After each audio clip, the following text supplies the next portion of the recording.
20% ਪੈਸੇ ਕੱਟੇ ਜਾਣਗੇ ਜੇ ਕਿਸੇ ਨੇ ਵੀ ਆਪਣੀ ਭਾਰਤੀ ਬੈਂਕ ਚੋਂ ਜਾਂ ਭਾਰਤ ਦੇ ਵਿੱਚੋਂ ਇੱਥੇ ਕੈਨੇਡਾ ਦੇ ਵਿੱਚ ਬੈਂਕ 'ਚ ਪੈਸੇ ਭੇਜਣੇ ਹੋਣ।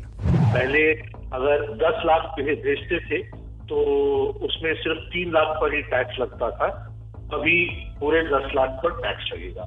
एक बात हमें ध्यान रखना चाहिए कि ये एजुकेशन के लिए जो अमाउंट जाएगा उस पे ये हावी नहीं होगा।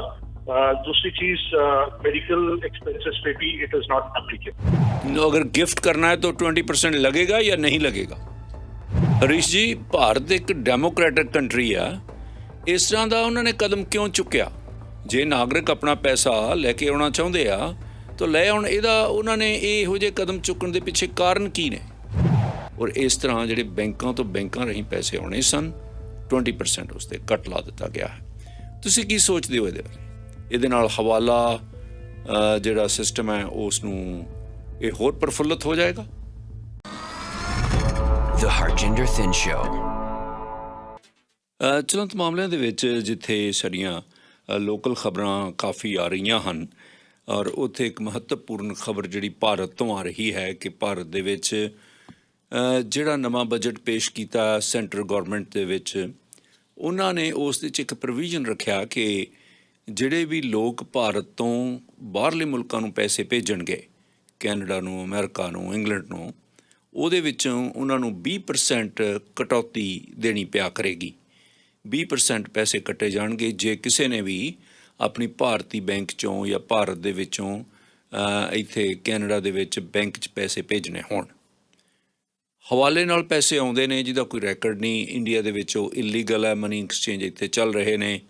ਸੋ ਇਹ ਕੰਟਰੋਵਰਸੀ ਬਹੁਤ ਵਰ੍ਹਿਆਂ ਤੋਂ ਚੱਲਦੀ ਆ ਰਹੀ ਹੈ, ਲੇਕਿਨ ਹੁਣ ਬਹੁਤ ਸਾਰੇ ਲੋਕ ਜਿਹੜੇ ਸਨ ਭਾਰਤ ਤੋਂ ਆਪਣੀ ਕਮਾਈ ਦੇ ਜਾਂ ਜ਼ਮੀਨ ਵੇਚ ਕੇ, ਪ੍ਰੋਪਰਟੀ ਵੇਚ ਕੇ, ਦੁਕਾਨਾਂ ਵੇਚ ਕੇ ਦਿੱਲੀ ਵਰਗੇ, ਬੰਬੇ ਅਤੇ ਲੁਧਿਆਣੇ ਵਰਗੇ ਇੰਡਸਟਰੀਅਲ ਸ਼ਹਿਰਾਂ ਤੋਂ ਲੋਕ ਕਰੋੜਾਂ ਰੁਪਈਆਂ ਦੀ ਰਕਮ ਜਿਹੜੀ ਹੈ ਉਹ ਲੈ ਕੇ ਵਿਦੇਸ਼ਾਂ ਦੇ ਵਿੱਚ ਆ ਕੇ ਘਰ ਖਰੀਦ ਰਹੇ ਨੇ, ਲੋਕ ਇੱਥੇ ਸੈਟਲ ਹੋ ਰਹੇ ਨੇ, ਆਪਣੇ ਬੱਚਿਆਂ ਨੂੰ ਸੈਟਲ ਕਰ ਰਹੇ ਨੇ। ਲੇਕਿਨ ਇਹ 20% ਦੀ ਕਟੌਤੀ ਕਿਵੇਂ ਇੰਪੈਕਟ ਪਾਏਗੀ?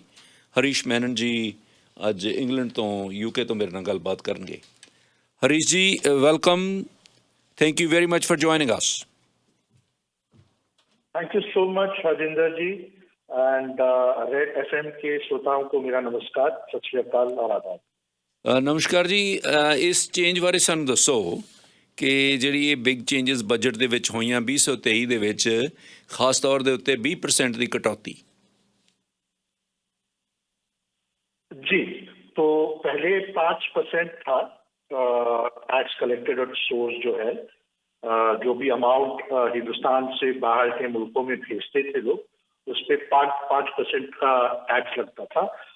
अगर वो अमाउंट 7 लाख से ज्यादा है तो? हाँ, पहले 7 लाख से अगर ज्यादा हो तो उस पर वो थ्रेशोल्ड था। अभी गवर्नमेंट ने क्या प्रपोज किया है, 20% रेट लगाया है और थ्रेशोल्ड भी हटा दिया है। तो पहले अगर 10 लाख भेजते थे तो उसमें सिर्फ 3 लाख पर ही टैक्स लगता था, अभी पूरे 10 लाख पर टैक्स लगेगा। तो दैट इज द चेंज। इसकी क्या रेमिफिकेशंस होंगी? रेमिफिकेशंस इसमें क्या है, we have to look at it from both sides. Positive भी है, नेगेटिव भी है। पॉजिटिव इसलिए क्योंकि इसका एक बैक स्टोरी भी है। इसका एक हिंदुस्तान में जो अभी माहौल बना हुआ है पिछले कुछ सालों से, वो एक वजह है इसके लिए। तो पॉजिटिव उस साइड में जाएगा, लेकिन पहले हम नेगेटिव पे जरा ध्यान देते हैं। तो इम्प्लीकेशन इसका क्या है कि प्राइमरीली एक बात हमें ध्यान रखना चाहिए कि ये एजुकेशन के लिए जो अमाउंट जाएगा उस पे ये हावी नहीं होगा। दूसरी चीज मेडिकल एक्सपेंसेस पे भी इट इज नॉट एप्लीकेबल। तो ये दोनों हम अपने कैटेगरी से हटा सकते हैं। तो बाकी इन्होंने क्या किया, प्राइमरीली ओवरसीज ट्रैवल को उन्होंने टारगेट किया है फिनेंस मिनिस्टर ने। So it affects even money transferred by parents जो बच्चों के लिए भेजते हैं, not the fees part but जो डेली एक्सपेंस के लिए, मंथली एक्सपेंस के लिए जो पैसा भेजेंगे उस पर भी लगेगा ये। सो दैट इज नेगेटिव थिंग। तो दूसरी चीज, जैसे हमारे रिश्तेदार हों या हमारे दोस्त लोग हों विलायत में, और हिंदुस्तान से कोई अगर उनको पैसा गिफ्ट करना चाहे, कोई बच्चा हुआ हो या कोई नया घर किसी का बना हो, तो उनको अगर गिफ्ट करना है उस पे भी ये टैक्स लगेगा। और 20% is like a huge amount, and it's a blanket rate. So that is another major issue. अगर गिफ्ट करना है तो 20% लगेगा या नहीं लगेगा? लगेगा। So that is a major issue. So exemption तो एक ही है कि जो उन्होंने यूनिवर्सिटी फी वगैरह देनी है उसको एग्जेम्प्ट कर दिया है। हाँ, यूनिवर्सिटी फी पे नहीं लगेगा, ट्यूशन फीस जिसको कहते हैं उस पे नहीं लगेगा, और मेडिकल एक्सपेंसेस पे नहीं लगेगा। लेकिन ट्यूशन फीस के अलावा भी खर्चे होते हैं ना, जैसे मंथली एक्सपेंसेस हो, खाने का खर्चा हो, प्राइमरी एंटरटेनमेंट हो, बेसिक एंटरटेनमेंट हो, ये सब चीजें स्टूडेंट्स पेरेंट्स के पैसे पे या किसी बेनिफैक्टर के पैसे से ही खर्च करते हैं। ਹਰੀਸ਼ ਜੀ, ਭਾਰਤ ਇੱਕ ਡੈਮੋਕ੍ਰੈਟਿਕ ਕੰਟਰੀ ਆ, ਇਸ ਤਰ੍ਹਾਂ ਦਾ ਉਹਨਾਂ ਨੇ ਕਦਮ ਕਿਉਂ ਚੁੱਕਿਆ? ਜੇ ਨਾਗਰਿਕ ਆਪਣਾ ਪੈਸਾ ਲੈ ਕੇ ਆਉਣਾ ਚਾਹੁੰਦੇ ਆ ਤਾਂ ਲੈ ਆਉਣ। ਇਹਦਾ ਉਹਨਾਂ ਨੇ ਇਹੋ ਜਿਹੇ ਕਦਮ ਚੁੱਕਣ ਦੇ ਪਿੱਛੇ ਕਾਰਨ ਕੀ ਨੇ? जी, तो उसकी एक वजह, एक नहीं, अब काफी वजह है। तो मैं आपको इसका बैक स्टोरी जरा बता दूं।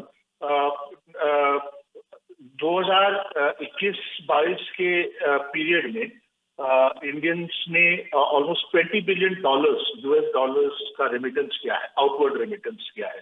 This is according to the Reserve Bank of India's data. So that is nation के हिसाब से, नेशनल इकोनॉमी के हिसाब से that is a loss to the economy. लेकिन this is just 1 year's figure. तो अगर हम लोग पिछले 5 साल या पिछले 7 साल का अगर एक ट्रेंड देखेंगे, तो इसमें क्या हुआ है कि almost 30,000 to 35,000 high net worth individuals, जो बहुत अमीर लोग होते हैं, जिनके पास लिक्विड कैश तकरीबन 8 करोड़ तक का लिक्विड एसेट्स रहता है। लिक्विड एसेट्स मतलब कैश हो, बैंक बैलेंस हो, इस तरह के एसेट्स जिनके पास रहते हैं, 30 से 35 हजार HNIs, high net worth individuals have left the country. तो शायद एक ऐसा ट्रेंड इन्होंने देखा है कि जाने से पहले एक सपोज एक न्यूक्लियर फैमिली हो, एक हस्बैंड और वाइफ हो, तो one individual according to the 1992 DERMS एक सिस्टम है इंडिया में, LERMS, उसका क्या था, it's called liberalised exchange rate management system. तो उसमें एक इंडिविजुअल $250,000 US डॉलर्स तक टैक्स फ्री बाहर देश में, बाहर विदेश भेज सकता था। तो लोग क्या करते थे कि जो पैसे वाले लोग हैं वो लोग क्या करते थे, तो सपोज मैं हूं और मेरी वाइफ है और मेरे 2 अडल्ट बच्चे हैं, तो $250,000 into 4 करके डिवाइड करके ये बाहर भेजते थे, एंड वंस पैसा वहां पे सेटल हो जाता था, ये इंडिया छोड़ के चले जाते थे and they would settle that. So इसको कर्व करने के लिए पिछले साल 5% का पहले टैक्स गवर्नमेंट लगाया, पिछले साल ही लगाया था, लेकिन उससे कुछ फायदा नहीं हुआ। लेकिन लाइक आई सेड, $20 बिलियन तक का इंडिया को लॉस हुआ है फॉरेक्स। तो इसीलिए इस आउटफ्लो को स्टेम करने के लिए गवर्नमेंट हैज स्टेप्ड इन। सो हरीश जी, कदों लागू होएगा? लागू हो चुका या हाले लागू होना? नहीं, जून में लागू होगा। जून? और इसका जून में लागू होगा। इसका पॉजिटिव एक तरफ देखा जाए तो मिडिल क्लास के लोग जो हाई नेटवर्थ इंडिविजुअल्स ना हो, उस कैटेगरी के लोगों को इसमें ईयर एंड में, फाइनेंशियल ईयर के एंड में आप जब टैक्सेस रिटर्न्स फाइल करते हैं, तो अगर एक्सेस अमाउंट रहा हो, आपके इनकम ब्रैकेट से एक्सेस अमाउंट रहा हो, ये सोर्स का, ये टैक्सेशन सोर्स का अमाउंट, तो वो आपको पैसा वापस मिलेगा। ਬਹੁਤ ਬਹੁਤ ਮਿਹਰਬਾਨੀ ਤੁਹਾਡੀ, ਬਹੁਤ ਸ਼ੁਕਰੀਆ ਹਰੀਸ਼ ਮੈਨਨ ਜੀ, ਤੁਸੀਂ ਬੜੀ ਵਡਮੁੱਡਲੀ ਜਾਣਕਾਰੀ ਦਿੱਤੀ ਹੈ। I want to thank you, ਸ਼ੁਕਰੀਆ ਆਪਕਾ। Yeah. Thank you. ਇਹ ਗੱਲਬਾਤ ਤੁਸੀਂ ਸੁਣ ਲਈ ਆ ਹਰੀਸ਼ ਮੈਨਨ ਹੋਰਾਂ ਦੀ ਵੀ। ਡੀਟੇਲਸ ਇਸ ਦੀਆਂ ਇਹੀ ਆ ਕਿ ਜੇ ਕਿਸੇ ਵੀ ਵਿਅਕਤੀ ਨੇ ਭਾਰਤ 'ਚੋਂ ਹੁਣ ਪੈਸੇ ਟਰਾਂਸਫਰ ਕਰਨੇ ਆ, 20% ਉਹਨਾਂ ਨੇ ਕੱਟ ਲੈਣਾ। ਜੇ ਯੂਨੀਵਰਸਿਟੀ ਦੀ ਫੀਸ ਦੇਣੀ ਆ ਉਹਨੂੰ ਐਗਜ਼ੈਂਪਟ ਆ, ਪਰ ਬੱਚਿਆਂ ਦੇ ਜਿਹੜੇ ਰਹਿਣ ਸਹਿਣ ਦੇ ਖਰਚੇ ਨੇ, ਈਵਨ ਤੁਸੀਂ ਗਿਫਟ ਦੇਣਾ ਆਪਣੇ ਬੱਚੇ ਨੂੰ, ਘਰ ਲੈ ਕੇ ਦੇਣਾ, ਇੱਥੇ ਅਪਾਰਟਮੈਂਟ ਲੈ ਕੇ ਦੇਣਾ ਔਰ ਕੰਡੋ ਲੈ ਕੇ ਦੇਣਾ, ਉਹ ਵੀ ਪੈਸੇ ਬਹੁਤ ਸਾਰੇ ਲੋਕ ਦੇ ਰਹੇ ਸਨ ਆਪਣੇ ਮਾਪੇ ਬੱਚਿਆਂ ਨੂੰ, ਉਹਦੇ ਉੱਤੇ ਵੀ 20% ਉਹਨਾਂ ਨੇ ਕੱਟ ਲੈਣਾ। ਬਹੁਤ ਸਾਰੇ ਪੈਸੇ ਬੈਂਕਾਂ ਦੇ ਤੋਂ ਬੈਂਕਾਂ ਰਾਹੀਂ ਆਉਂਦੇ ਨੇ, ਜਿਹੜੀਆਂ ਕੁਛ ਬੈਂਕਾਂ ਖਾਸ ਤੌਰ ਜਿਵੇਂ ਸਕੋਸ਼ੀਆ ਬੈਂਕ ਵਰਤੀ ਜਾਂਦੀ ਹੈ, ਸਟੂਡੈਂਟਸ ਬਹੁਤ ਵਰਤਦੇ ਨੇ। ਔਰ ਇਸ ਤਰ੍ਹਾਂ ਜਿਹੜੇ ਬੈਂਕਾਂ ਤੋਂ ਬੈਂਕਾਂ ਰਾਹੀਂ ਪੈਸੇ ਆਉਣੇ ਸਨ, 20% ਉਸ 'ਤੇ ਕੱਟ ਲਾ ਦਿੱਤਾ ਗਿਆ ਹੈ। ਤੁਸੀਂ ਕੀ ਸੋਚਦੇ ਹੋ ਇਹਦੇ ਬਾਰੇ? ਇਹਦੇ ਨਾਲ ਹਵਾਲਾ ਜਿਹੜਾ ਸਿਸਟਮ ਹੈ ਉਸ ਨੂੰ ਇਹ ਹੋਰ ਪ੍ਰਫੁੱਲਤ ਹੋ ਜਾਏਗਾ, ਜਾਂ ਉਹ ਕਹਿੰਦੇ ਕਿ ਹਵਾਲੇ ਵਾਲੇ ਉਹ 20% ਕੱਟ ਤੇ ਬੇਸ਼ੱਕ ਬੈਂਕਾਂ ਵਾਲੇ ਲਾਉਣਗੇ, ਲੇਕਿਨ ਇਹ ਉਹਨਾਂ ਹੀ ਰੇਟ ਘੱਟ ਕਰ ਦੇਣਗੇ, ਉਹਨਾਂ ਰੇਟ ਤੁਹਾਨੂੰ ਘੱਟ ਮਿਲੇਗਾ, ਜਾਂ ਕਿ ਹਵਾਲਾ ਸਿਸਟਮ ਹੋਰ ਹੁਣ ਵਿਕਸਿਤ ਹੋ ਜਾਏਗਾ। ਕਈ ਲੋਕ ਕਹਿ ਰਹੇ ਨੇ ਕਿ ਜੇ ਪੈਸੇ ਨਹੀਂ ਸਾਨੂੰ ਲਿਆਉਣ ਦੇਣਗੇ, ਅਸੀਂ ਸੋਨੇ ਦੇ ਗਹਿਣੇ ਬਣਵਾ ਕੇ ਪਾ ਕੇ ਆ ਜਾਇਆ ਕਰਾਂਗੇ ਇੱਥੇ ਸੋਨਾ। ਹੁਣ ਇਸ ਤਰ੍ਹਾਂ ਦੀਆਂ ਕਈ ਬੇਈਮਾਨੀਆਂ ਕਰਨ ਲਈ ਜਾਂ ਹਵਾਲਾ ਸਰਵਿਸ ਵਰਤਣ ਲਈ ਜਾਂ ਉਸਦੇ ਵਿਕਸਿਤ ਲਈ ਸਰਕਾਰ ਨੇ ਰਾਹ ਪੱਧਰਾ ਕਰ ਦਿੱਤਾ। ਇਹ 20% ਜਿਹੜੇ ਲੋਕ ਭਾਰਤ ਦੇ ਬਾਹਰਲੇ ਮੁਲਕਾਂ 'ਚ ਆਪਣੇ ਪੈਸੇ ਲੈ ਕੇ ਆਉਣਾ ਚਾਹੁੰਦੇ ਸਨ, ਇਨਵੈਸਟਮੈਂਟ ਕਰਨੇ ਚਾਹੁੰਦੇ ਸਨ, ਉਸ ਦੇ ਉੱਤੇ ਪੈਨਲਟੀ ਤੁਹਾਨੂੰ ਕਿਵੇਂ ਲੱਗਦੀ ਹੈ? ਓਪਨ ਲਾਈਨ ਹੋਏਗੀ, ਤੁਸੀਂ ਕਾਲ ਕਰ ਸਕਦੇ ਹੋ। ਔਰ 1 ਜੁਲਾਈ 2023 ਤੋਂ ਇਹ ਕਾਨੂੰਨ ਲਾਗੂ ਹੋ ਜਾਏਗਾ ਅਤੇ ਉਸ ਦੇ ਵਿੱਚ ਜਿਹੜੀ ਐਗਜ਼ੈਂਪਸ਼ਨ ਸਿਰਫ ਇੱਕੋ ਹੀ ਮੈਂ ਦੇਖ ਰਿਹਾ ਕਿ ਜਿਹੜੇ ਵੀ ਵਿਦਿਆਰਥੀਆਂ ਦੀ ਯੂਨੀਵਰਸਿਟੀ ਵਿੱਚ ਫੀਸ ਹੈ ਉਹ ਤਾਂ ਉਸ ਵਿੱਚੋਂ ਐਗਜ਼ੈਂਪਟ ਕਰ ਦਿੱਤੀ ਜਾਏਗੀ, ਵਰਨਾ ਬਾਕੀ ਸਾਰੇ ਖਰਚੇ ਇਨਕਲੂਡਿੰਗ ਜੇ ਤੁਸੀਂ ਉਹਨਾਂ ਨੂੰ ਗਿਫਟ ਵੀ ਦੇਣਾ, ਕੋਈ ਘਰ ਵੀ ਲੈ ਕੇ ਦੇਣਾ, ਅਤੇ ਤਕਰੀਬਨ $21 ਬਿਲੀਅਨ ਹਰੀਸ਼ ਮੈਨਨ ਜੀ ਨੇ ਦੱਸਿਆ ਉੱਥੋਂ ਭਾਰਤ ਦੇ ਵਿੱਚੋਂ ਨਿਕਲ ਚੁੱਕੇ ਨੇ 1 ਸਾਲ ਦੇ ਵਿੱਚ। 21 ਬਿਲੀਅਨ। ਉਹ ਕਹਿੰਦੇ ਕਿ ਹੋਰ ਕਰੰਸੀ ਨਾ ਨਿਕਲ ਜਾਏ ਭਾਰਤ 'ਚੋਂ, ਇਸ ਕਰਕੇ ਉਹਨੂੰ ਕਾਬੂ ਰੱਖਿਆ ਜਾਏ। ਹੁਣ ਬਹੁਤ ਸਾਰੇ ਲੋਕ ਜਿਹੜੇ ਨੇ ਹਵਾਲਾ ਦੇ ਚੈਨਲਸ ਜਾਂ ਕਹਿ ਰਹੇ ਨੇ ਕਿ ਜਿਵੇਂ ਡਿਮੋਨਟਾਈਜੇਸ਼ਨ ਫੇਲ ਹੋਈ ਆ, ਉਸੇ ਤਰ੍ਹਾਂ ਹੀ ਸ਼ਾਇਦ ਇਹ ਵੀ ਫੇਲ ਹੋ ਜਾਏ। ਤੁਹਾਡਾ ਕੀ ਖਿਆਲ ਹੈ ਇਸ ਦੇ ਬਾਰੇ 'ਚ? ਸਭ ਤੋਂ ਪਹਿਲਾਂ ਸਾਡੇ ਕਾਲਰ ਨੇ ਨਰਿੰਦਰ ਜੀ। ਹੈਲੋ ਨਰਿੰਦਰ। ਹਾਂਜੀ ਜੀ, ਹੁਣ ਮੈਂ ਇੰਡੀਆ ਗਵਰਨਮੈਂਟ ਦਾ ਹੋਵਾਂ, ਮਿਨਿਸਟਰ ਜਾਂ ਮਰਜ਼ੀ ਹੋਵਾਂ, ਮੈਂ ਵੀ ਇਹੀ ਸੋਚਾਂ ਵੀ ਹੁਣ ਕਿੰਨੀ ਮਨੀ ਤਾਂ ਬਾਹਰ ਜਾਈ ਜਾਂਦੀ ਆ, ਕੈਨੇਡਾ ਜਾ ਰਹੀ ਹੈ ਜਾਂ ਜਿੱਥੇ ਜਾ ਰਹੀ ਤਾਂ ਹੈਗੀ ਹੈ ਨਾ। ਹੁਣ ਜਿਹੜੀ ਮੈਥ ਇਮੀਗ੍ਰੇਸ਼ਨ ਸਟੂਡੈਂਟ ਦੀ ਆਉਂਦੀ ਹੈ ਇੱਥੇ, ਆਉਂਦੇ ਤਾਂ ਪੜ੍ਹਨ ਲਈ ਆ, ਪਰ ਇਹਨਾਂ 'ਚ ਸਟੂਡੈਂਟ ਕਿੰਨੇ ਮੁੜ ਕੇ ਜਾਂਦੇ ਆ? ਮੇਬੀ 1000 ਚੋਂ ਇੱਕ ਜਾਂਦਾ ਹੋਊਗਾ, 1000 ਚੋਂ ਮੈਜੋਰਟੀ ਤਾਂ ਇੱਥੇ ਰਹਿੰਦੇ ਆ। ਉਹਨਾਂ ਦੀ ਜਿਹੜੀ ਹੁਣ ਮਨੀ ਪੰਜਾਬ 'ਚ ਆ ਉਹ ਤਾਂ ਇੱਥੇ ਹੀ ਹੋਣੀ ਆ, ਵੈਂਚੁਰਲੀ ਤਾਂ ਮਾਪੇ ਨੇ ਵੀ ਇੱਥੇ ਮੂਵ ਹੋਣਾ। ਉਹਨਾਂ ਨੇ ਕੀ ਉੱਥੇ ਕੋਠੀ ਕਰਨੀ ਜਾਂ ਕੀ ਕਰਨੀ, ਉਹ ਤਾਂ ਮਨੀ ਸਾਰੀ ਇੱਥੇ ਸ਼ਿਫਟ ਕਰਨੀ ਆ। ਲਾਸ ਕਹਿਣਾ ਹੋਣਾ ਇੰਡੀਆ ਗਵਰਨਮੈਂਟ ਨੂੰ, ਉਹਨਾਂ ਦੇ ਕਿਦੋਂ ਪੈਸੇ ਬਣਾਉਣੇ ਆ। ਈਵਨ ਕੈਨੇਡੀਅਨ ਗਵਰਨਮੈਂਟ ਨੂੰ ਜਦੋਂ ਹੁਣ ਮਨੀ ਇੰਡੀਆ 'ਚੋਂ ਆਉਂਦੀ ਜਾਂ ਚੀਨ 'ਚੋਂ ਆਉਂਦੀ ਹੈ ਸਪੈਸ਼ਲੀ, ਇਹਨਾਂ ਨੂੰ ਵੀ ਸੋਚਣਾ ਚਾਹੀਦਾ, ਉੱਤੇ ਕੋਈ ਇਹਨਾਂ ਨੂੰ ਲੈਵੀ ਜਾਂ ਟੈਕਸ ਲਾਉਣਾ ਚਾਹੀਦਾ। Thank you. ਦੇਖੋ ਕੈਨੇਡਾ ਇੱਕ ਡੈਮੋਕ੍ਰੈਟਿਕ ਕੰਟਰੀ ਆ, ਸਾਨੂੰ ਆਪਣੇ ਹੱਕ ਆ ਕਿ ਮੈਂ ਆਪਣੀ ਦੌਲਤ ਜਿਹੜੀ ਆ ਉਹ ਕਿੱਥੇ ਲੈ ਕੇ ਜਾਣੀ ਆ, ਕਿੱਥੇ ਖਰਚਣੀ ਆ, ਅਸੀਂ ਖਰਚ ਵੀ ਰਹੇ ਹਾਂ। ਸੋ ਭਾਰਤ ਦੇ ਵਿੱਚ ਵੀ ਡੈਮੋਕ੍ਰੇਸੀ ਹੈ। ਡੈਮੋਕ੍ਰੇਸੀ ਦੇ ਵਿੱਚ ਨਾਗਰਿਕ ਦੇ ਉੱਤੇ ਇਸ ਕਿਸਮ ਦੀ ਪੈਨਲਟੀ ਲਾ ਦੇਣੀ ਜਾਂ ਪੀਨਲਾਈਜ਼ ਕਰ ਦੇਣਾ। ਚੀਨ ਅਤੇ ਭਾਰਤ ਦੇ ਵਿੱਚ ਫਿਰ ਕੀ ਫਰਕ ਰਹਿ ਗਿਆ? ਸੋ ਚੀਨ ਵਾਲੇ ਇਸ ਤਰ੍ਹਾਂ ਪਹਿਲਾਂ ਕਰਿਆ ਕਰਦੇ ਸਨ। ਕਈ ਲੋਕਾਂ ਨੂੰ ਇਹ ਗੱਲ ਰਾਸ ਨਹੀਂ ਆਈ। ਅਗਲੇ ਸਾਡੇ ਕਾਲਰ ਨੇ ਬਲਵਿੰਦਰ ਜੀ। ਹਾਂ ਬਲਵਿੰਦਰ। ਹਾਂਜੀ ਬਾਈ, ਸਤਿ ਸ਼੍ਰੀ ਅਕਾਲ। ਸਤਿ ਸ਼੍ਰੀ ਅਕਾਲ ਬਾਈ। ਇਹ ਗਵਰਨਮੈਂਟ ਦੀਆਂ ਪਾਲਿਸੀਆਂ ਜਿਹੜੀਆਂ ਉਹ ਆਮ ਲੋਕਾਂ ਦੇ ਲਈ ਵਾਲੀਆਂ ਹੁੰਦੀਆਂ, ਕਿਉਂਕਿ ਆਮ ਲੋਕਾਂ ਨੂੰ ਦੇ ਉੱਪਰ ਹੀ ਟੈਕਸ ਲੱਗਦਾ, ਆਮ ਲੋਕਾਂ ਨੂੰ ਕਰਦੇ ਆ। ਇੰਨਾ ਸਵਿਟਜ਼ਰਲੈਂਡ ਬੈਂਕਾਂ ਦੇ ਵਿੱਚ ਪੈਸਾ ਪਿਆ ਲੀਡਰਾਂ ਦਾ, ਉਹਦਾ ਕਿਸੇ ਨੇ ਹਿਸਾਬ ਨਹੀਂ ਲਿਆ ਕਦੇ। ਕਿੰਨਾ ਹੀ 20,000 ਕਰੋੜ ਤੁਸੀਂ ਸਵੇਰੇ ਅੱਜ ਕਹਿ ਕੇ ਹਟੀ ਹੋ ਕਿ ਅਡਾਨੀ ਨੂੰ ਬਚਾਉਣ ਦੇ ਲਈ ਗੌਰਮੈਂਟ ਨੇ ਆਮ ਲੋਕਾਂ ਦਾ ਟੈਕਸ ਪੇਅਰ ਦਾ ਪੈਸਾ ਲਾਤਾ ਉਹਦੇ ਲਈ, ਸਿਰਫ ਇੱਕ ਬੰਦੇ ਨੂੰ ਬਚਾਉਣ ਲਈ। ਦੂਸਰੀ ਗੱਲ ਜੀ, ਇੱਥੇ ਆਪਾਂ ਕੈਨੇਡੀਅਨ ਦੇ ਤੌਰ 'ਤੇ ਗੱਲ ਕਰਾਂਗੇ, ਕਿਉਂਕਿ ਇੱਥੇ ਤੁਸੀਂ ਇੰਡੀਅਨ ਪਾਸਪੋਰਟ ਜੇ ਤੁਸੀਂ ਸਬਮਿਟ ਕਰਾਉਣਾ ਅਤੇ ਉਹਦਾ $400-500 ਫੀਸ ਲੈਂਦੇ ਆ ਨਜਾਇਜ਼ ਆ। ਕਿਸੇ ਵੀ ਕੰਟਰੀ ਦਾ ਪਾਸਪੋਰਟ ਆ ਸਬਮਿਟ ਕਰਦੇ ਆ, ਕੋਈ ਫੀਸ ਚਲੋ $20-30-40 ਹੋਈ ਮੰਨਿਆ, ਪਰ ਇੰਨੇ ਇੱਥੇ ਵੀ ਲੁੱਟ ਕਰ ਰਹੇ ਆ, ਉੱਥੇ ਵੀ ਲੁੱਟ ਕਰ ਰਹੇ ਆ। ਲੁੱਟ ਆਮ ਲੋਕਾਂ ਦੀ ਹੁੰਦੀ ਆ ਬਾਈ ਜੀ, ਲੀਡਰਾਂ ਦੇ ਉੱਪਰ ਕੀ। ਹੁਣ ਆਮ ਪੋਲੀਟੀਸ਼ੀਅਨ ਜਿਹੜੇ ਹਜੇ ਵੀ ਪੈਸਾ ਲੈ ਕੇ ਬਾਹਰ ਨੂੰ ਹੋਣਗੇ, ਕਿ ਇਹ ਉਹਨਾਂ ਦੇ ਉੱਪਰ ਲਾਗੂ ਹੋਊਗੀ? ਕਿਉਂਕਿ ਜਦੋਂ ਮੋਦੀ ਨੇ ਨੋਟਬੰਦੀ ਕੀਤੀ ਆ, ਜਿਹੜੇ ਵੱਡੇ ਲੀਡਰ ਆ ਉਹਨਾਂ ਨੇ ਤਾਂ ਪੈਸਾ ਆਪਣਾ ਬਚਾ ਲਿਆ ਜੀ। ਨਾਲੇ 1 ਜੁਲਾਈ ਤੱਕ ਤਾਂ ਹੁਣ ਓਪਨ ਸੀਜ਼ਨ ਆ, ਫਿਰ 1 ਜੁਲਾਈ ਤੱਕ ਜਿੰਨੇ ਮਰਜ਼ੀ ਪੈਸੇ ਕੱਢ ਲੈਣ। ਇਮੀਡੀਏਟਲੀ ਫਿਰ ਲਾਗੂ ਕਿਉਂ ਨਹੀਂ ਕੀਤਾ? ਗੱਲ ਤੁਹਾਡੀ ਠੀਕ ਹੈ ਕਿ ਕਈ ਪੋਲੀਟੀਸ਼ੀਅਨਸ ਵੀ ਇਸ ਤਰ੍ਹਾਂ ਕਰਨਗੇ ਜਿਹੜੇ ਕੱਢ ਸਕਦੇ ਆ। Balwinder, thank you. ਪਰਮਿੰਦਰ ਜੀ। ਜੀ ਬਾਈ ਸਤਿ ਸ਼੍ਰੀ ਅਕਾਲ ਜੀ। ਸਤਿ ਸ਼੍ਰੀ ਅਕਾਲ। ਵੀਰ ਜੀ ਮੇਰਾ ਇਹ ਸਵਾਲ ਸੀਗਾ ਵੀ ਮੰਨ ਲਓ ਕਿਸੇ ਬੰਦੇ ਨੇ ਉੱਥੇ ਪ੍ਰਾਪਰਟੀ ਵੇਚੀ 2 ਕਰੋੜ ਲੈ ਆਂਦਾ ਤੇ ਉਹਤੇ 40 ਲੱਖ ਤਾਂ ਉਹਨਾਂ ਨੇ ਕੱਟ ਲੈਣਾ ਜੀ। 20% ਬਿਲਕੁਲ। ਹਾਂਜੀ, 2 ਕਰੋੜ ਦੇ 40 ਲੱਖ ਹੋ ਗਿਆ ਤੇ ਉਹ ਕੈਨੇਡੀਅਨ ਗਵਰਨਮੈਂਟ ਕਿੰਨਾ ਟੈਕਸ ਚਾਰਜ ਕਰੂਗੀ ਜੀ? ਉਹ ਵੀ ਤੁਹਾਡੀ ਉਸ ਸਾਲ ਦੀ ਇਨਕਮ ਉਹ ਡਿਪੈਂਡ ਕਰਦਾ ਵੀ ਤੁਸੀਂ ਵੇਚ ਕੇ ਕੀ ਆਏ ਹੋ। ਮੇਰਾ ਖਿਆਲ ਹੈ ਜੇ ਤੁਸੀਂ ਐਗਰੀਕਲਚਰ ਲੈਂਡ ਵੇਚ ਕੇ ਆਏ ਹੋ ਫਿਰ ਹੋਰ ਹੈ, ਜੇ ਤੁਸੀਂ ਆਪਣੀ ਦੁਕਾਨ ਵੇਚ ਕੇ ਆਏ ਹੋ ਫਿਰ ਹੋਰ ਹੈ। ਉੱਥੇ ਤੁਹਾਡੀ ਆਮਦਨ ਕਿੰਨੀ ਸੀ, ਤੁਹਾਡਾ ਸਟੇਟਸ ਕੀ ਆ, ਉਹ ਤਾਂ ਚਲੋ ਕੈਨੇਡੀਅਨ ਗਵਰਨਮੈਂਟ ਜਿਵੇਂ ਟੈਕਸ ਲਾਉਂਦੀ ਆ, ਉਹ ਤਾਂ ਇਹਨਾਂ ਦੇ ਕਾਨੂੰਨ ਵੱਖਰੇ ਨੇ। ਪਰ ਉੱਥੋਂ ਜਿਹੜਾ ਤੁਸੀਂ ਇਹ ਦੱਸ ਰਹੇ ਹੋ ਕਿ ਉੱਥੋਂ ਉਹਨਾਂ ਨੇ ਕੱਟ ਲੈਣਾ 20%।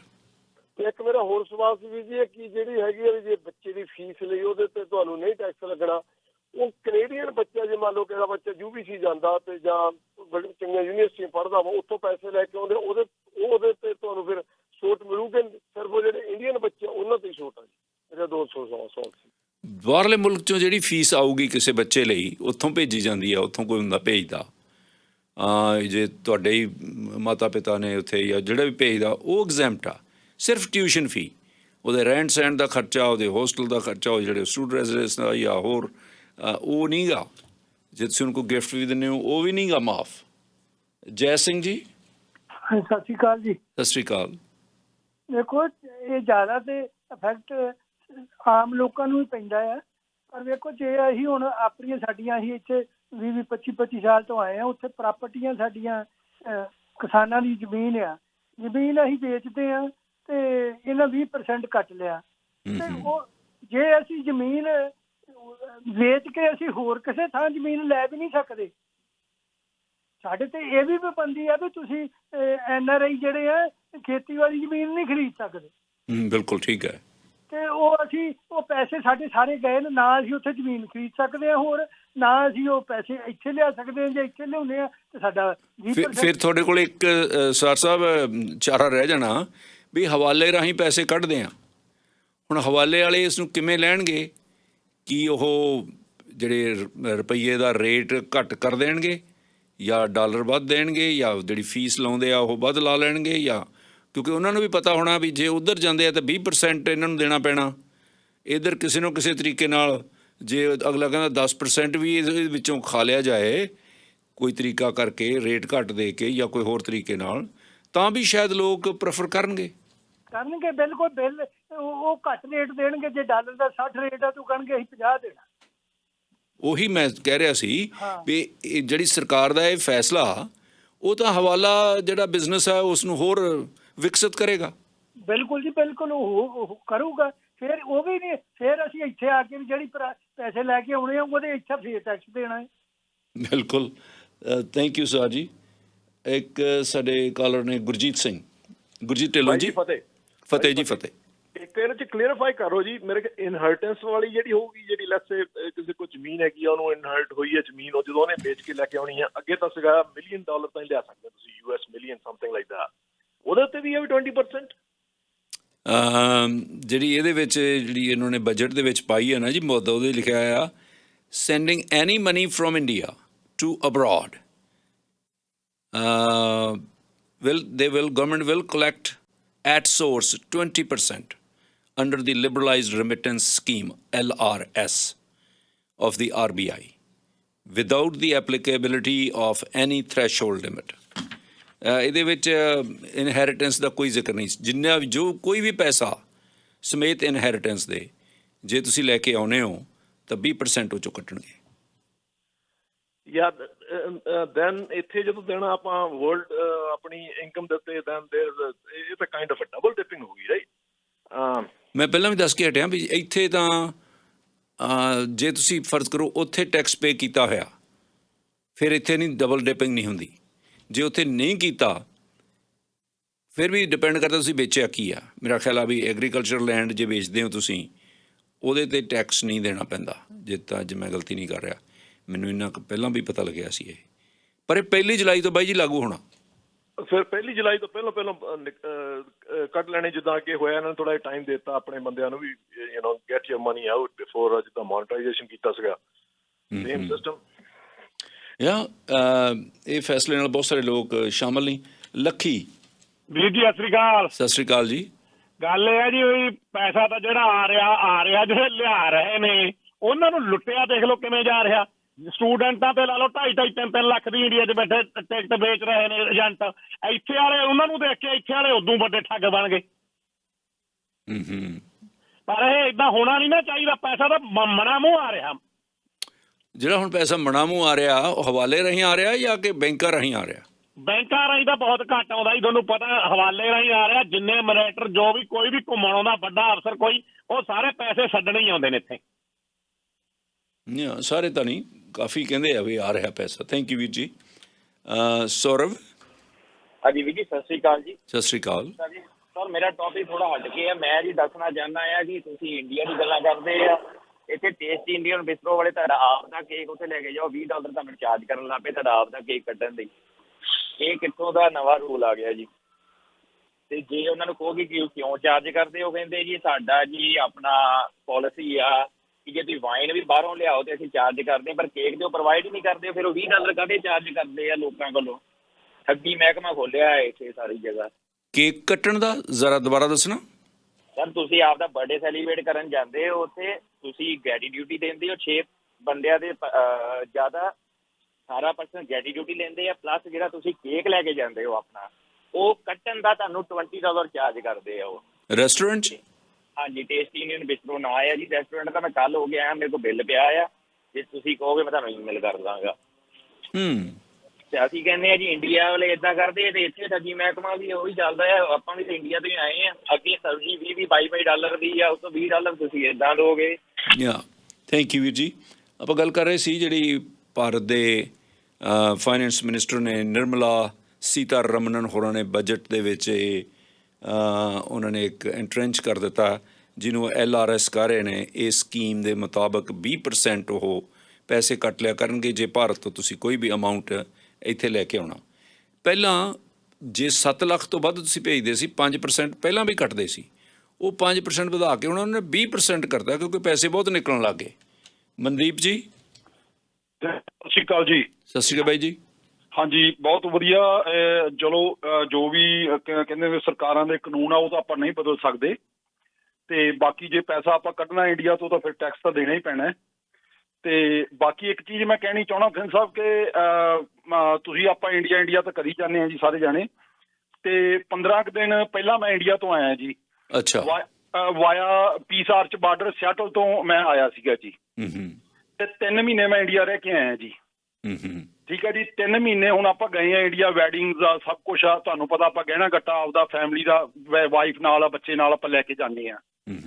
ਵਾਪਸੀ ਤੇ ਮੈਨੂੰ ਪੀਸ ਆਰਚ ਬਾਰਡਰ ਤੇ $1200 ਦਾ ਟੈਕਸ ਕੱਟਿਆ ਜੀ ਮੈਥੋਂ ਇਹਨਾਂ ਨੇ। ਪੀਸ ਆਰਚ ਕੈਨੇਡੀਅਨ ਗੌਰਮੈਂਟ ਨੇ। ਕਾਹਦਾ? ਗੋਲਡ ਲੈ ਕੇ ਆਉਣ ਦਾ ਜੀ। ਕਹਿੰਦਾ ਤੁਸੀਂ ਇਹ ਗੋਲਡ ਲੈ ਕੇ ਆਂਦਾ ਜਾਂ ਤਾਂ ਇਹਦਾ ਸਾਨੂੰ ਤੁਸੀਂ ਵਿਖਾਓ ਕਿ ਇਹ ਕੋਈ ਗਿਫਟ ਸਰਟੀਫਿਕੇਟ ਆ ਤੁਹਾਡੇ ਮਾਂ ਪਿਓ ਨੇ ਕਿਸੇ ਨੇ ਦਿੱਤਾ ਜਾਂ ਕੁਛ ਆ। ਅਦਰਵਾਈਜ਼ ਆ ਜਿਹੜਾ ਗੋਲਡ ਲੈ ਕੇ ਆਏ ਹੋ ਤੁਸੀਂ, ਇਹ ਜਿਹੜਾ ਆਪਦਾ ਤੁਹਾਡਾ ਫੈਮਿਲੀ ਦਾ ਗੋਲਡ ਆ, ਉਹਦੇ ਤੇ $1200 ਦੀ ਮੇਰੀ ਪਰਚੀ ਕੱਟੀ ਹੈ ਜੀ ਉਹਨਾਂ ਨੇ ਵਾਪਸੀ ਦੇ ਉੱਤੇ। ਫਿਰ ਬਾਈ ਜੀ ਕਿਉਂ ਨਾ ਕੱਟਣ? ਜੇ ਤੁਸੀਂ ਗੋਲਡ ਲੈ ਕੇ ਆਏ ਹੋ ਫਿਰ ਡਿਊਟੀ ਤਾਂ ਲਾਉਂਦੇ ਆ ਉਹ। ਪਰ ਬਹੁਤੇ ਲੋਕ ਜਦੋਂ ਇੱਥੋਂ ਜਾਂਦੇ ਆ, ਫੋਟੋਆਂ ਖਿੱਚ ਕੇ ਲੈ ਜਾਂਦੇ ਆ, ਅਪਰੇਜ਼ਲ ਕਰਾ ਕੇ ਲੈ ਜਾਂਦੇ ਆ। ਜੇ ਉਹੀ ਮੁੜ ਕੇ ਲਿਆਉਂਦੇ ਉਹ ਦਿਖਾ ਦਿੰਦੇ ਆ, ਉਹ ਤਾਂ ਕੋਈ ਪੈਸਾ ਨਹੀਂ ਲਾਉਂਦੇ। ਹਾਂਜੀ, ਪਰ ਉਹ ਥਿੰਨ ਸਾਹਿਬ ਇੱਥੋਂ ਹੀ ਲੈ ਕੇ ਗਏ ਸੀਗੇ। ਉਹ ਵਿਖਾਇਆ, ਪੁਰਾਣੀਆਂ ਫੋਟੋਆਂ ਵੀ ਵਿਖਾਈਆਂ ਉਹਨਾਂ ਨੂੰ ਇੱਥੇ ਕੈਨੇਡਾ 'ਚ ਪਾਏ ਦੀਆਂ ਜੀ। ਇੱਥੇ ਕੈਨੇਡਾ 'ਚ ਪਾਏ ਦੀਆਂ ਫੋਟੋਆਂ ਵੀ ਵਿਖਾਈਆਂ। ਆਪਣਾ ਪੰਜਾਬੀ ਮੁੰਡਾ ਸੀਗਾ, ਕੱਚਾ ਧੂੰਆਂ ਮਾਰਦਾ ਸੀਗਾ। ਕੱਚਾ ਧੂੰਆਂ ਮਾਰਦੇ ਨੇ $1200 ਮੇਰੇ ਤੋਂ ਕਟਾਇਆ ਜੀ ਉਹਨੇ ਪਰਚੀ ਮੇਰੀ। Thank you. ਕੱਚਾ ਧੂੰਆਂ ਮਾਰਦਾ। ਟਾਂਡੀ ਮੰਗਤਾ ਜੀ। ਹਾਂਜੀ, ਸਤਿ ਸ੍ਰੀ ਅਕਾਲ ਜੀ। ਸਤਿ ਸ੍ਰੀ ਅਕਾਲ। ਮੇਰਾ ਵਿਚਾਰ ਇਹ ਆ ਬਈ ਜਿਹੜਾ ਨੂੰ 20-30 ਸਾਲ ਇੱਥੇ ਆਇਆ ਨੂੰ ਹੋ ਗਏ, ਬਈ ਉਹਨਾਂ ਦੇ ਕਈਆਂ ਦੇ ਹੁਣ ਵੀ ਆਉਂਦੇ ਆ ਜਿਹੜੇ ਸਿਟੀਜ਼ਨ ਆ ਇੱਥੇ ਦੇ, ਉਹ ਉੱਥੇ ਦੀ ਜ਼ਮੀਨ ਦੇ ਵਿੱਚ ਕੋਈ ਹੱਕਦਾਰ ਨਹੀਂ ਹੋ।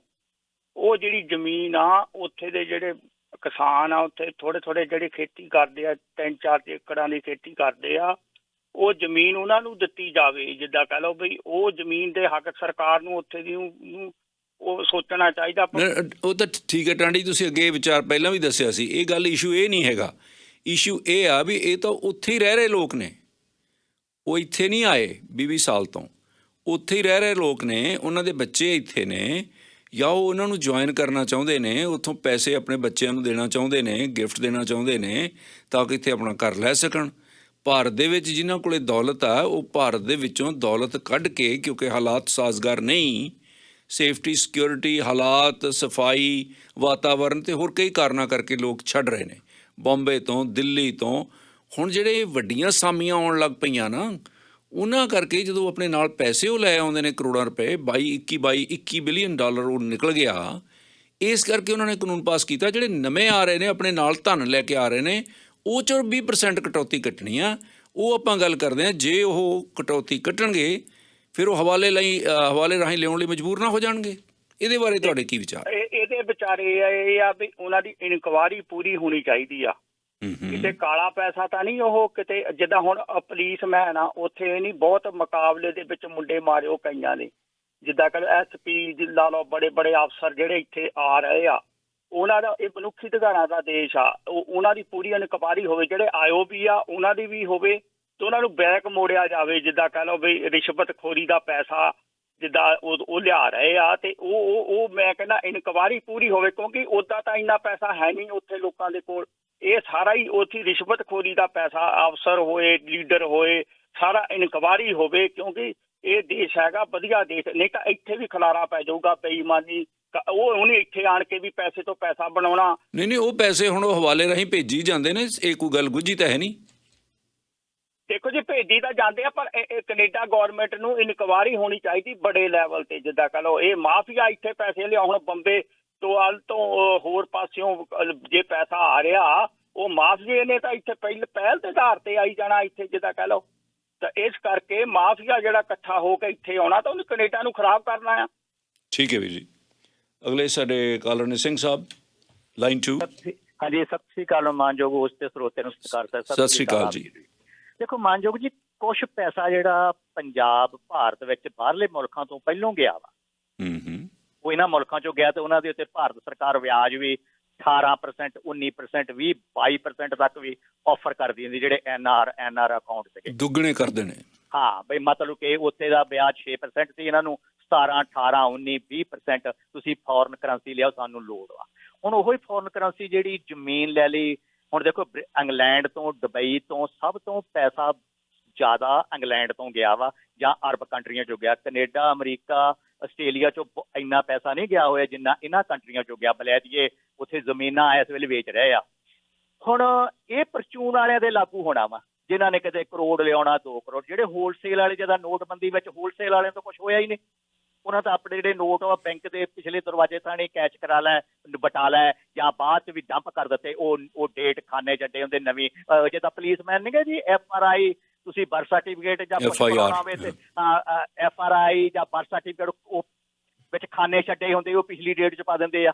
FRI ਪਿਛਲੀ ਡੇਟ ਦੇ ਵਿੱਚ ਕਰ ਦਿੰਦੇ ਆ ਰਿਜੈਕਟਰ। ਇੱਦਾਂ ਹੀ ਇਹ ਚੀਜ਼ ਆ ਕਿ ਮਤਲਬ ਕਿ ਜਿੱਦਾਂ ਨੋਟਬੰਦੀ ਦਾ ਵੀ ਇਹ ਜਿਹੜਾ ਪਰਚੂਨ ਵਾਲਿਆਂ ਤੇ ਲਾਗੂ ਹੋ, ਉੱਦਾਂ ਤੁਸੀਂ 99,999 ਡਾਲਰ ਲਾਇਆ ਕੈਸ਼, ਇਹ ਤੁਹਾਨੂੰ ਕੁਛ ਨਹੀਂ ਕਹਿੰਦੇ। ਕੈਨੇਡੀਅਨ ਤੇ ਕੈਨੇਡੀਅਨ ਲੈ ਆਓ, ਤੇ US ਵਾਲੇ ਲੈ ਆਓ। ਲੋਕੀ ਏਦਾਂ ਲਿਆਉਣੇ ਸ਼ੁਰੂ ਕਰ ਦੇਣਗੇ, 4-5 ਜਣੇ ਜਾਇਆ ਕਰਨਗੇ, 2-4 ਸਾਲ ਬਾਅਦ ਆਪਣੇ ਉਹ ਉੱਥੋਂ ਆਪਣੇ ਹਵਾਲੇ ਨਾਲ ਬਟਾ ਕੇ ਤਾਂ ਆਪਣੇ 4-5 ਜਾਣੇ ਗਏ ਤੇ $50,000 ਲੈ। ਮੇਰਾ ਕਹਿਣ ਦਾ ਭਾਵ ਇਹ ਜਿਹੜੀ ਨਹੀਂ ਹਵਾਲੇ ਨਾਲ ਵੀ ਸਿੰਘ ਸਾਹਿਬ, ਫਿਰ ਹਵਾਲੇ ਵਾਲੇ ਕਿਹੜਾ ਘੱਟ ਕਰਨਗੇ? ਜੇ 20% ਉਹ ਲੈਂਦੇ ਆ, ਉਹ ਕਹਿਣਗੇ ਅਸੀਂ 16% ਲੈ ਲੈਂਦੇ ਹਾਂ। ਹਾਂ, 15 ਲੈਣੇ, 10 ਲੈਣੇ ਨੇ। ਇਹ ਹੁੰਡੀ ਵਾਲੀ ਡੀਲ ਹੋਵੇ, ਹੁੰਡੀ ਦਾ ਕੰਮ। ਮੇਰਾ ਕਹਿਣ ਦਾ ਭਾਵ ਇਹ ਪਰਚੂਨ ਦੇ ਲੋਕਾਂ ਨੇ ਪੀਸ ਹੋਣਾ ਵਾ। ਜਿਹੜੇ ਦੂਜੇ ਲੋਕ ਆ, ਜਿਹੜੇ ਜਿਨ੍ਹਾਂ ਦੇ ਕੋਲ ਅਰਬਾਂ, ਜਿਹਨਾਂ ਲਿਆਉਣਾ ਇੱਧਰ ਆਪਣੇ ਇਨਵੈਸਟ ਕਰਨੇ, ਜਿਹੜੇ ਸਰਕਾਰ 'ਚ ਮੰਤਰੀ ਲੋਕ ਆ, ਜਿਹੜੇ ਜਿਨ੍ਹਾਂ ਦਾ ਉੱਥੇ ਆਪਣਾ ਸਵਿਸ 'ਚ ਪੈਸਾ ਪਿਆ, ਉਹਨਾਂ ਨੂੰ, ਜਾਂ ਜਿਹੜੇ ਪਟੇਲ ਕਿਸਮ ਦੇ ਲੋਕ ਸਾਰੇ ਨਹੀਂ ਜਿਹੜੇ ਆਏ ਹੋਏ ਬਾਹਰਲੇ ਕੰਟਰੀ 'ਚ ਲੁਕੇ ਹੋਏ ਆ, ਉਹਨਾਂ ਨੂੰ ਗਵਰਨਮੈਂਟ ਨੇ ਆਪ ਫੀਡ ਕੀਤੇ ਪੈਸੇ, ਉਹ ਹੁਣ ਉਹਨਾਂ ਤੋਂ ਵਾਪਸ ਲੈਂਦੇ। ਉਹ ਗਵਰਨਮੈਂਟ ਦੇ ਪੈਸੇ ਨਾਲ ਗਵਰਨਮੈਂਟ ਦੇ ਸਿਰ ਦੇ ਉੱਤੇ ਵਕੀਲ ਕਰਦੇ ਆ, ਗਵਰਨਮੈਂਟ ਦੇ ਉੱਤੇ ਆਪਣੇ ਕਰਦੇ ਕਿੰਨੇ ਹਜ਼ਾਰ ਕਰੋੜ ਬਾਹਰ ਬੈਂਕਾਂ ਦਾ। ਇਹ ਪਾ ਲਾ ਕੇ ਆਮ ਜਿਹੜਾ ਸਧਾਰਨ ਜ਼ਿਮੀਂਦਾਰ ਵਾ, ਜਿਹਨੇ ਕੋਈ ਜ਼ਮੀਨ ਵੇਚ ਲਈ, ਕੋਠੀ ਵੇਚ ਲਈ ਮਾੜਾ, ਉਹ ਤੇ ਇੰਪੈਕਟ ਪੈਣਾ। ਇਹ ਜਿਹੜਾ ਲਾਅ ਆ, ਇਹ 'ਚ ਲੂਪ ਹੋਲ ਬਹੁਤ ਹੋਣੇ ਆ। ਉਹਨਾਂ ਲੋਕਾਂ ਨੇ ਜਿਨ੍ਹਾਂ ਨੇ ਲਾਅ ਨੂੰ ਪ੍ਰਵੇਲ ਕਰਾਂ, ਉਹਨਾਂ ਨੇ ਕਹਿਣਾ 20% ਵਾ, ਤੂੰ ਏਦਾਂ ਕਰ 10% ਕਰ ਲੈਨੇ ਆ, ਮੈਂ ਤੈਨੂੰ ਕੱਢ ਦਿੰਦਾ, ਤੂੰ 10 ਮੈਨੂੰ ਦੇ ਦੇ, ਮੈਂ ਤੇਰਾ ਇਹ ਸਾਰਾ ਤੋੜ ਦਿੰਦਾ। ਇਹ ਕੰਮ ਸ਼ੁਰੂ ਹੋ ਜਾਣਾ। ਇਹ ਇੱਕ ਘੁੰਡੀ ਵੱਡੀ ਦੀ ਇੱਕ ਚੋਰ ਮੋਰੀ ਹੋ ਗਈ ਆ। ਇਹਦੇ ਨਾਲ ਕੁਛ ਨਹੀਂ ਹੋਣਾ। ਅੱਗੇ ਤੁਸੀਂ ਦੇਖ ਲਿਓ ਕਿ ਨੋਟਬੰਦੀ ਨਾਲ ਕਿਹੜੇ ਉੱਥੇ ਵੀ ਹਰੇ ਭਰੇ ਬਾਗ ਹੋ ਗਏ ਆ,